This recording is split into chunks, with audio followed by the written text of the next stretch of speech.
Catherine Bernardo, nabahiran ang pagtitiwala sa pag-ibig ni Daniel Padilla, no? Sadyang masakit para kay Catherine Bernardo na naging gano'n na lang ang takbo sa kanilang pagmamahalan. Siguro nga ay hindi ito ang unang pagkakataon na matatanggap ng taong bayan ang isang pag-iibigang hindi kailanman magwawagi sa pagmamahalang naisa na mapagtagumpayan at magiging maligaya sa habang buhay si Catherine sa pag-ibig ni Daniel Padilla. Ngunit kabaligtaran naman pala ang lahat at sadyang nangingibabaw pa rin ang isang pag-asa na talaga nga namang mahanap rin ni Daniel ang habang buhay na kaligayahan, no? At ito ay matatagpuan lamang sa pag-ibig ni Andrea Brillantes.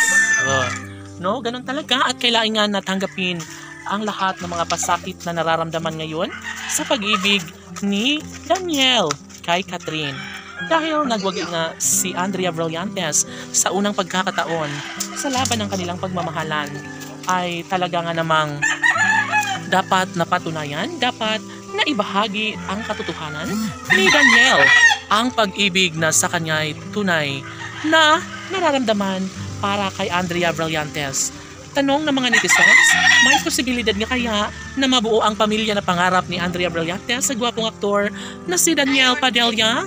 Well, lahat ay posible na mangyayari at iisa lamang ang nais na ibahagi sa publiko na talaga nga namang nagbibigay kaligayahan sa lahat ang isang magandang pagbabago. Sabi nga nila na deserve rin ni Catherine Bernardo ang mahagilap ang katotohanan at kaligayahan sa pagmamahalang tunay na dapat ay maangkina ni Catherine Bernardo. No? Hahayaan na lang ni Catherine si Daniel kung saan siya magiging maligaya.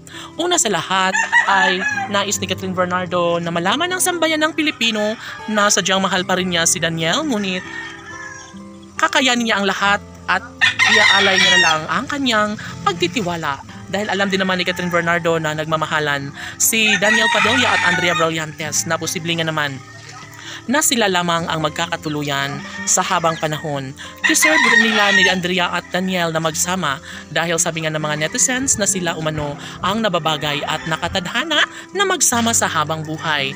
Kahit kailan ay mananatili ang isang pag-asa, pag-asang kayang-kaya ni Daniel na maisakatuparan ang isang pag-ibig na talaga nga namang kakayanin ni Catherine Bernardo kahit na siya ay sobrang nasasaktan. Naniniwala si Catherine na babalik at babalik rin sa kanya si Daniel Padilla at ito nga ang kanyang pakamamahalin at pakaibigin habang sa pagtanda laban.